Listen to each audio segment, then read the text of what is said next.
Hello everyone and welcome to another video. First of all, I would like to thank you all for your subscriptions. I just went over 3,000 and I'm so glad that you are following me and enjoy my content.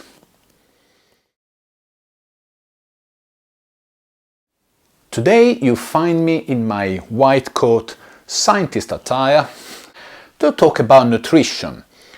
This is of course an element that is so important on our daily life or for performance training, strength training, and of course when we ride our bicycle, whether for the short or the longer rides.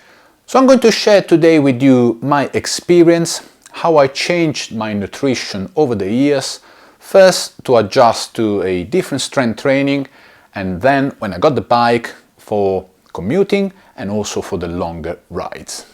My qualification, thankfully I got none, so you will be free to criticize me and disagree, no problem at all. What I did, however, over the years, I've increased my knowledge on this topic. I also done all the theory to become a personal trainer here in the UK. Pity I didn't qualify because of COVID, that's another story. And more importantly, my experience with nutrition was really positive, and I did change the shape of my body to the point that I think I look better now than I'm approaching 50 years old than when I was younger. Yes, I was really surprised with the results I've got by focusing more on the training and of course on the nutrition, because the main concept is of course that I wanted, yes, to be fit because I kept doing sports, but at the same time to look fit. And to achieve both, you might need to adjust a few things. This is a particular sensitive subject, I understand. Then I have to say I was lucky. I was always slim, never had to worry about excess weight. So in this aspect, I really cannot relate to other situations. And I don't want to judge or give some labels on any kind of body shape. I got interested in nutrition almost by accident. One day I was driving to my boxing and kickboxing lesson at that time, and on the radio the author of 6 Weeks to OMG was talking, and he was explaining some of his controversial points that you can find in the book, and I got interested, mainly because the book was focusing not just on losing weight, but specifically on losing fat. And at that time, in my late 30s, even though I was still practicing sports, I experienced a little bit of belly fat, and I thought, that sounds good, let me try and see how it goes. Today I might not be really suggesting to you to start on that book.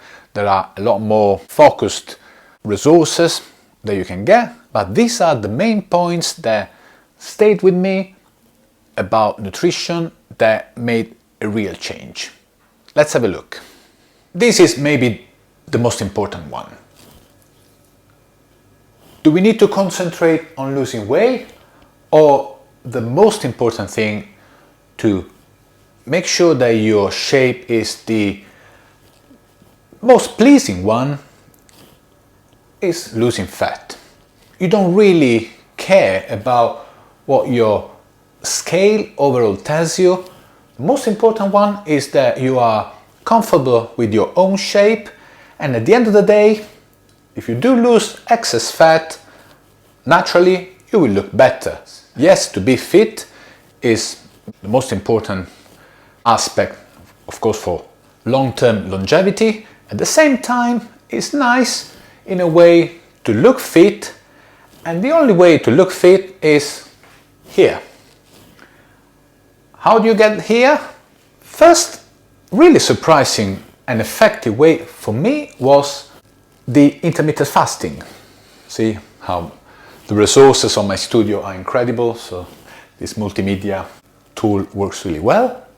Skipping breakfast was the first thing I tried, and I did adjust really well. Now I know that It's not magic. Intermittent fasting is not the answer for everything, but if you can live with it, it's a very good tool to reduce your overall calorie intake. But I'll talk about it later. At that stage, I wasn't counting calories or even considering calories, but this really helped in reducing the overall intake, and while I still was training, reducing the overall fat. Second element was to make sure that at every meal your element of protein was there, and then I adjusted the rest of the meal, including the carbohydrates, the greens, fruit, fat, everything else rotated around the protein. Third very powerful tool was do not snack. I took away sugar from a coffee, so if I was having anything in between meals, it was just black coffee. I don't drink any calorie dense beverage, Gatorade or Lucozade, Coke, nothing at all. So I was not eating anything in between meals, so absolutely nothing, and that really helped. Just these three elements at the beginning, based on 6 weeks to OMG, really worked, and I started to see my abs again. That was incredibly powerful, and that kick-started my interest again in going deeper and deeper into the nutrition element. What was the reason then I started to lose body fat, and that approach was really working for me? Very simple. The same concept why every diet will work on is to reduce the amount of calories you eat against the amount of calories you need every day to survive. Very simple. This is not debatable. This is how our body works. Negating this would be the same thing like arguing if I cut myself, I won't bleed. And together with maintaining a good level of protein intake to preserve the lean muscle mass, you could achieve the best result. So even without a very structured approach, some adjustment could make a lot of difference. So when you hear people say the approach doesn't work, they do not mean that the functions of the body is not there. It means that on a day-by-day approach, knowing what to eat sometimes is not that easy to make sure you are in what we call the calorie deficit and you are gaining enough protein to go by on the day. A lot of diets work just because they concentrate on weight, and some of the diets tend to give you an imbalance, maybe keto, Dukan. Everything seems to be designed on a diet almost to sell you out the reduction in weight, while the most important element is the fat loss.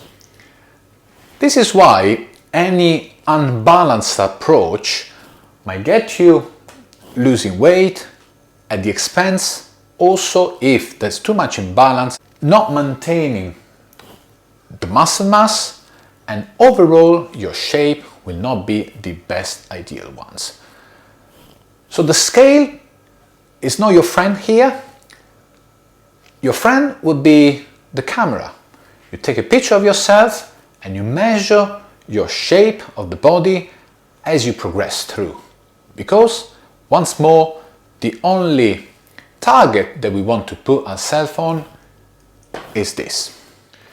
When we move from being fit and also look fit, two elements need to go together. The training to increase your lean muscle, and nutrition to decrease body fat. After this initial phase where I was gauging the food portions really without any kind of measurement, I moved over to a phase where I was really more concentrating into measure and checking exactly what I was eating. Yes, it's boring. it's tedious, but at the end of the day, it's the only measure to checking exactly what you are putting in the body. If we are still concentrating on losing fat, we want to make sure that we are in a calorie deficit. Again, we want to know what is our maintenance calorie is. You just need to look in Google for a TDEE calculator that will tell you, based on your height, on your age, on your current body weight, what is your calories of sustain. Let's say, for argument's sake, 2,500 for a man. This is what you will burn every day to stay alive. If we want to lose fat in a sustainable way, we want to set ourselves up on a lower calories, not great. I even suggest about 150 minus, while keep being fit. So 2,350 would be your calorie target, and everything you eat in a day you can record. There are a lot of apps. I used to use MyFitnessPal, very simple, and everything you eat or you drink that's got calories will go into the calculator to achieve your desired calorie target. And if you are consistently eating less than what you are required as an energy expenditure, you will progressively lose weight. Why did I say weight? Because to actually target fat, this is not just enough. You need to attach to this the correct nutrients. Yes, it's important to achieve the calories, but how you achieve the calories is going to make a lot of difference. And especially maintaining high protein will make sure that your muscle receive the correct nutrient. At the same time, carbs will give you the energy to sustain your training, and fat are essential for our body function. We'll balance it out our pie chart to make sure that we do get the correct nutrients to stay within our calorie target, to overall going through a fat loss phase. Easy?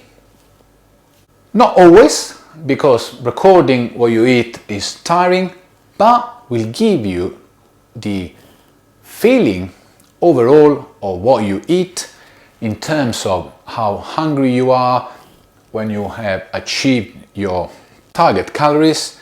And if you have achieved the correct nutrients, you will not starve, you will eat correctly, and you will give all the required nutrients to your body. You need to eat healthy, not because it's a necessity for weight loss. Technically, if you can stay within your calories, even if you eat junk food, you might still be able to lose weight, but definitely will impact the body composition. It will be so difficult to achieve these numbers on junk food. If you start recording, you will see how junk food will straight away increase your calorie intake without having given you any of the correct nutrients. So eating healthy is more or less a consequence of the necessity to hitting this target. The more you start recording, then before you get bored, you will learn how you feel and how a good meal composition will work, and you will be able to gauge yourself when you go out eating, drinking, and of course without binging. You get a sense of how you have performed in your ideal meal to fit your macros and your overall calorie intake. That really changed when I got on the bike, because, for example, skipping breakfast for a long ride would not be sustainable, and I had to adjust my nutrition when I put my cycling gear on. When I got the bike, my world changed, as you know. At first, I didn't adjust my nutrition, and for the short ride, it was still okay. Rides of up to 1 hour, to me, are still close to a strength training exercise. I can go to the gym, put a good session of 1 hour, I can go for a walk or even a short run up to 1 hour, completely fasted, no problem for me, I got adjusted to that. Up to 1 hour you do have enough glycogen in your body, that is the carbs stored on your muscle, that will be able to fuel you up to 1 hour. Maybe when I am commuting, I eat an apple or a banana just to give me some more energy in terms of carbs, but this is not really a main issue in terms of changing the way you fuel up. If your aim is to focus on the best possible performance, definitely having something, especially carbohydrates for your energy, is highly recommended. This is where the problems start. I found out myself where I went on a longer ride and I didn't fuel up properly or quick enough, and I found myself struggling in the middle of the ride on the Surrey Hills, and it's not an experience you want to endure. On this you have to have a plan. The books suggest around 40 grams of carbs per hour when you go to the longer endurance ride. This is where convenient carbohydrate resources like gels, banana, this will give you about 22 grams carbs. Maybe you want to eat or drink one every hour, or maybe every 45 minutes, or if you want to hit the 40 grams, 2 every hour. And you need to start earlier. Hit the first hour where you have already eaten something, because the longer you go, the body will only use carbs to fuel up and you need to replenish. The body will use the fat resources as the very last thing that you will use, and it will not be a nice process when your body needs to turn to fat and then eventually to muscle to boost our energy levels. And this is how my world completely changed from a strength training approach where protein were the key focus to a world where the carbs to fuel up the longer ride in cycling were king. However, I found this switch quite extreme, and I'm still juggling between the two macronutrients because, in my opinion, there's a risk where the carbs can overdo. If you're not always riding longer distance, you might rely too much on the carbs, and on the longer run, the excess carbs be stored as fat. So yes, this is extremely important to progressively fuel up a longer ride. Then you understand how cakes are so popular with cyclists, coffee stop, granola bar, cinnamon buns. Yes, everything is fuel when you are always in a calorie deficit on the longer rides, but that shouldn't go overboard. The risk is, I found that a lot of us, once we start getting the sweet tooth, it's so difficult then to restrain ourselves in the normal days where we are not hitting the big kilometers on the bike. At the same time, I found that there's another unhealthy trend in cycling. As I mentioned, on one end, the risk of overloading the carbs and potentially storing excess fat when we are not fully utilizing those on the longer rides. At the other opposite trend, there's some unhealthy approach that some cyclists have to mirror the body to the professional cyclists that are extremely lean, without any upper body muscle, some sort of extremely thin, skinny culture, where I don't agree at all.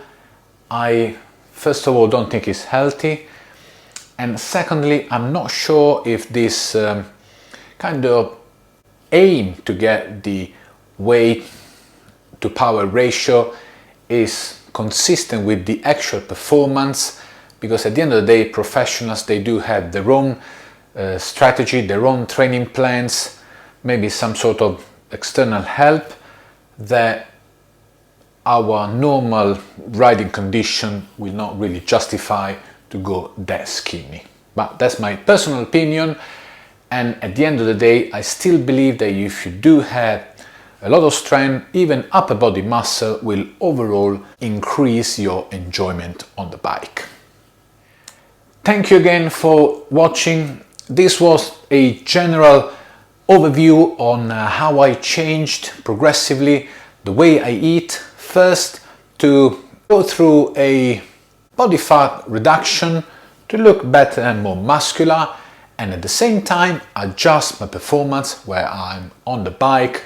For commuting, not so much, but for the longer rides, 100% you need to fuel up on time and consistently throughout the ride. I would love to hear your comment. Feel free to disagree. I'm here to listen to your voices. Thanks again for your subscriptions, and see you to the next video. Ciao!